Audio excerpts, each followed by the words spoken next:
Nu kommer der en lille video på cyklen og dens tilstand. Jeg væltede for 2 dage siden, og jeg er okay. Der er sgu ikke så meget der, jeg har fået et par både ribben. Det kan jeg sagtens leve med. Men cyklen her ser også ud til at være okay. Jeg væltede på venstre side, og så tror jeg, at hele cyklen er flippet til den højre side. Det vil ikke give mening for mig, at de her reservoirer her, de er gået i stykker, så jeg tror, den er flippet land på hovedet og så på den anden side. Så jeg kan se, at skjoldene de knækker på den side der, hvis man kigger derpå. Det har de altså skadet med. Alt det her, det kan sagtens skiftes, det er ikke så slemt. Og sædet lidt her bagpå. Og der er faktisk ikke sket noget her på den her side, hvad jeg kan se. Så det er jo heldigt nok. Så ikke så meget her. Fronten er heller ikke taget skade. Der kommer tænding på det hele. Og jeg kan høre, at den primer i hvert fald også benzin, så det er jo fint nok. Dog kan den ikke starte. Jeg tør ikke starte den, fordi jeg tror, det der er sket er, at mens den er lagt på siden, så er der kommet lidt olie ind i luftkassen, og så fra luftkassen ind i cylinderne. Så jeg skal have tanken af, luftkassen af, tage tændrørene af, sætte tænding på, og ja, så alt det olie, der er i cylinderne, det kan komme ud på den måde. Så det vil jeg prøve at gøre, og se om det overhovedet er en mulighed med de her ribben her. Så ja, jeg laver lidt en video på det her. Nu er jeg ikke uddannet mekaniker, men jeg har læst meget om det, så det burde være lige til. Og jeg tror, som man kan se her, så har cyklen ramt min kill switch, som højst sandsynligt gjort, den er slukket, så den har ikke været tændt, mens der er kommet olie ned i cylinderne. Så der er ikke nogen stempel eller noget, der er røget. Tror jeg. Det ved jeg ikke rigtigt, før jeg har fået olien ud. Så jeg håber det bedste. Der skal meget til for at slå sådan en motor ihjel. Så jeg vil være imponeret, hvis jeg slår motoren ihjel på den her. Så ja, jeg vil prøve. Og der røg der lige en bitte... Der er metrik noget. Fanden lander den metrik hen. Derovre.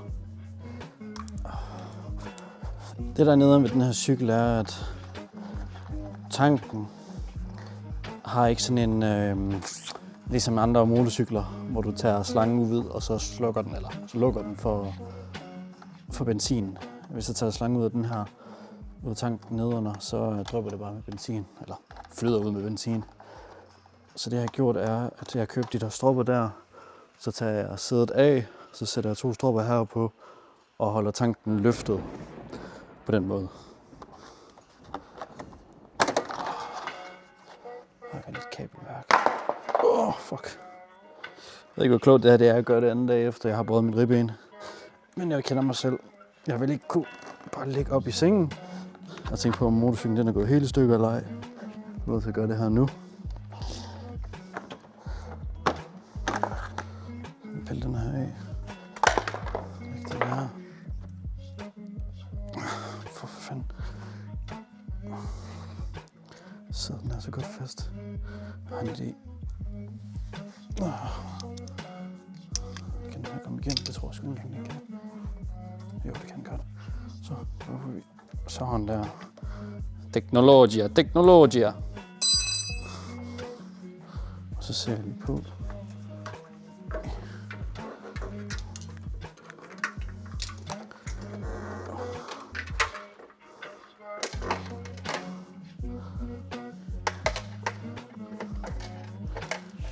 Sådan der. Sætter vi en mere på. Får jeg da ikke benzin ud? Jeg vil ikke kende, om der kommer benzin ud af den her. Eller fordi jeg ikke har så meget benzin. I don't know. I'm cooked. Fejl, kom nu. Sådan der. Det ser ud til, der er olie. Ja, det kan jeg se. Der er olie. Så det her den er dryppet fra. Så der kommer olie der i.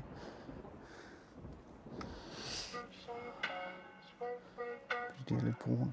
Glatte. Hvis man kan se. Kan man se noget, det gør sådan her. Derinde på siden er der lidt olie.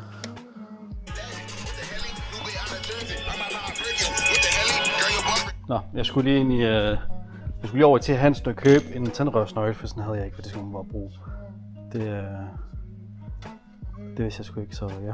Der lå lidt olie rundt omkring her. Prøv lige at tage min telefon op. Og vi ser, der lå lidt olie her omkring, som jeg er i gang med at tørre væk. Så det, der tror, der sker, der dryppede lidt olie ind herinde. Så man kan se, der er lidt olie i den cylinder der. Hov. Nu kan man sgu lige tage knæk i stedet for.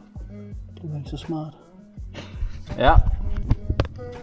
Fejler nummer 1. Jeg kommer til at knække min map-sensors beslag derpå. Så må jeg bruge en strips og sætte den på derpå. Så det var ikke så klogt gjort. Ja. Den her luftkasse. Kan jeg tage den her af nu? Ja.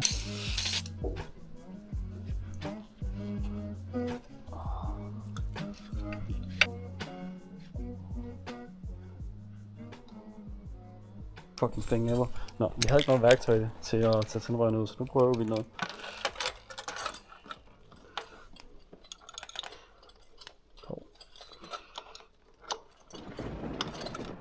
Nå.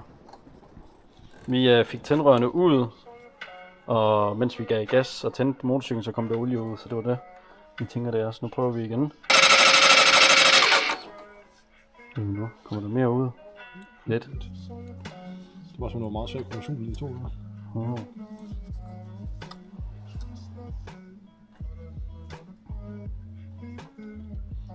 Shit. Men det der, det bliver jo nok forbrændt, eller hvad? Nej, det er så over. Lidt der. Også lidt. Nej. Det er nærmest ren. Lidt en lille smule. Det er kun... Men det passer, at den har været over på den side her ligge jo. Ja. Det er de her to, der er blevet overflødet. Men før der gad den ikke engang at crank. Du ved, den crankede den i 1 sekund. Ja, så låste den. Jeg glæder mig til at det røg, der kommer ud af udstødningen, når man samler det hele. Det ser bedre ud i hvert fald, gør det ikke det? Meget. Jo. Det er kun helt ned bunden der lidt. Ja.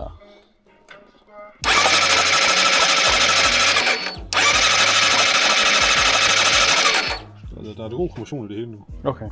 Vi har monteret alt tilbage på. Og nu er det moment of truth, om den her den vil starte. Om det egentlig var det.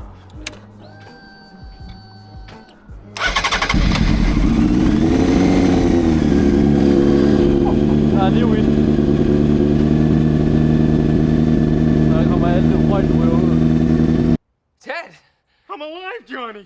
Oh my god! I'm alive! Your magical wish worked! You're back! Yeah, I mean, you know, when you showed me up, you put some of the stuffing in the wrong places, so I'm a little fucked up. But will you take care of me forever and ever? Jamen, som I kunne se på videoen, så har jeg fået den op at køre igen. Så det er dejligt. Jeg mangler bare lige at få skiftet de her reservoirer her. For justeret min clip-ons. Så er vi egentlig til good to go.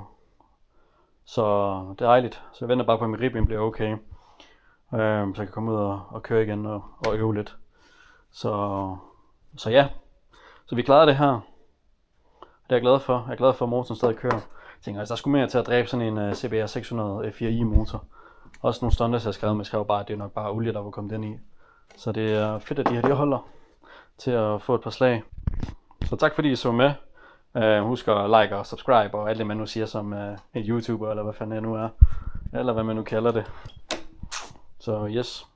Hyggeligt. Ses.